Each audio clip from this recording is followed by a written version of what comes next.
Next up at UFC Vegas 84, we have the featured fight of the evening. We have veteran Jim Miller taking on Gabriel Benítez. Jim Miller, 36-17 overall, 4-1 in his last 5, coming off that quick knockout win over Jesse Butler.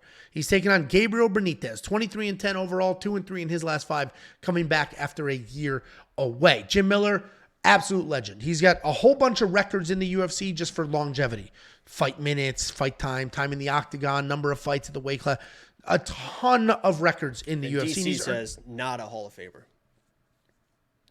That's what DC says about him? I think it was Jim Miller in DC. I think DC's biggest thing was like, just because you've been around forever, I don't necessarily disagree. You're a Hall of Famer.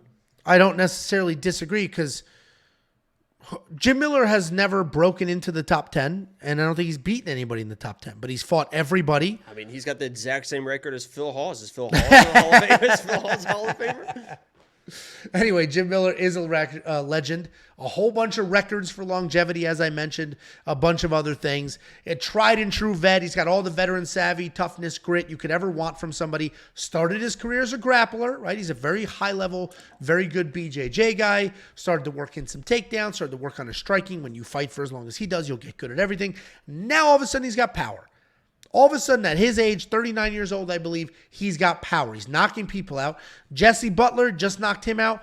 And that wasn't his first knockout in his last 4 wins? He's got 3 knockouts or 2 knockouts, something like that.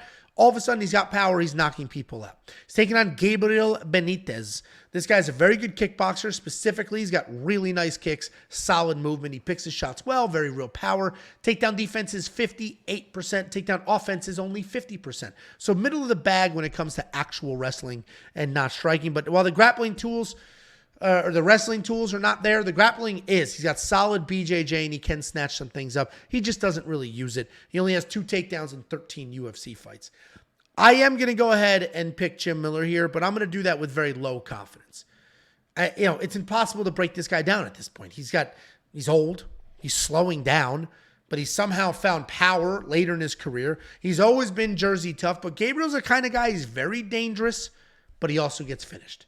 So I'm going to go with the old, tough, gritty Jersey guy in Jim Miller. Let's all hope he gets through this fight injury-free so we can see him at UFC 300 because famously he fought at UFC 100, he fought at UFC 200, and Dana already said he'll be on 300, but that only happens if he doesn't end up with some sort of injury suspension. What do you think, Jakey boy?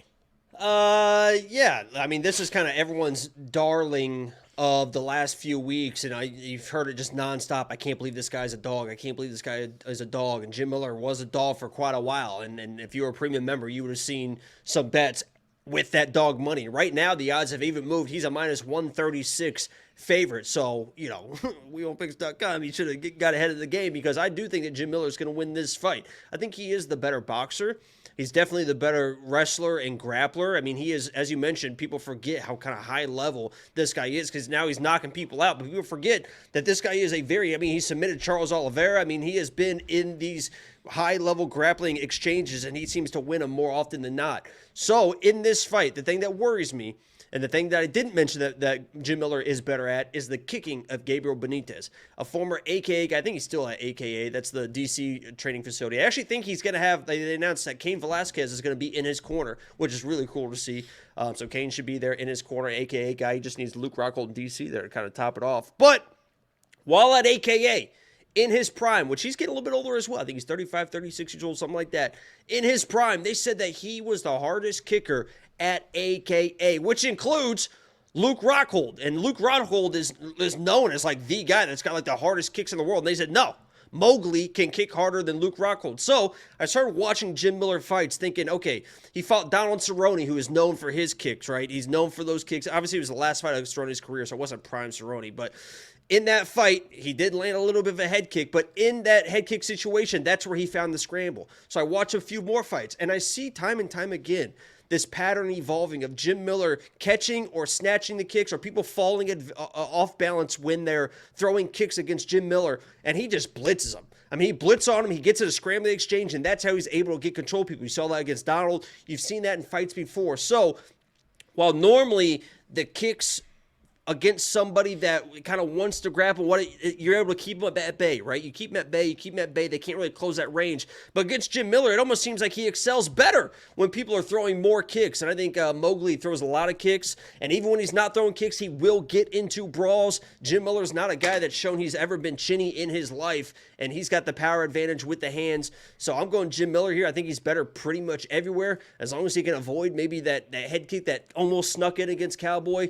I think he's going to be just fine in this matchup. You know, Mowgli's a tough dude. He's definitely better than people. People are acting like he's a bum. Mowgli is not a bum, and he is a tough dude as well. But when you're tough in the pocket and you've shown that your chin can give out against Jim Miller, and then maybe that initiates a grappling exchange, I think Jim Miller can get this one done. Yeah, I mean, we're both on the Jim Miller side here. As you mentioned, you said he's minus 136 now? Mm-hmm. Damn, dude, I did these graphics at 11 a.m. It's 9:30 p.m. Like that. That's a lot of movement in FOMO. 8 hours. The people probably went on the website and saw our line movement tracker or whatever and saw that it flipped. It could be. FOMO. He is the only fighter that has flipped. At one point in time, Phil Hawes flipped, but then he flipped back. So right now, Jim Miller, the only fighter in this card that has flipped. We're both on the Jim Miller side, $8,200 to $8,000. I think if you're going to put one of these guys in your DraftKings lineup, Jim Miller makes more sense at $8,200. I think he has the finishing upside. He could potentially wrestle. We saw the random power in his hands. Where Gabriel Benítez, obviously he's got those leg kicks. He's a dangerous striker himself, but Jim Miller is Jersey tough. So, it says more about Jim's toughness than anything. And before I get annihilated for saying, sort of agreeing with the Hall of Fame comment that you made and saying that Jim Miller never beat anybody in the top 5, top 10, and then you said he submitted Charles Oliveira before Charles was anywhere near a ranking. So Jim Miller has not beaten a ranked opponent during their actual ranking, even though he's beaten a ton of people. So there's always, I hate just kind of disparage him for no reason. I just had to go back before somebody was like, because people love doing that fucking shit. If you do want to unlock all the picks, all the bets, I will tell you, we have bets out there, events out. It's not just only this event. We are multiple events ahead. Obviously, the most amount of bets will be for the current event, but we are several events ahead. And as Jacob mentioned, you're going to see bets on there with some incredible odds because no such thing as breaks for us. We were ahead of the curve on a lot of these. Hopefully they win. Otherwise, who cares? I got a minus 220 bet on the current books for plus 115 for premium members. And there you go. Unlock that and everything else. WeWantPicks.com. Click Become a Member at the top. $1.99 super chat from Dr. Y says, Gatekeeper Reward starts with Jim Miller, sort of implying that find out how good you are going through Jim Miller. And that typically is the case. We just saw that in his last matchup.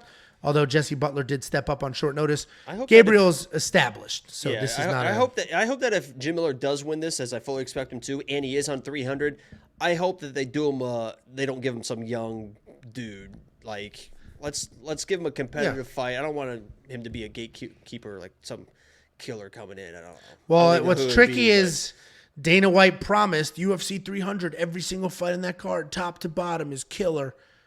Before you go, let me give you $50. Anybody who goes to WeWantPicks.com/bets and signs up with any one of our affiliate partners gets $50 as a thank you. Use the link, sign up, make a deposit. We send you $50 as a thank you.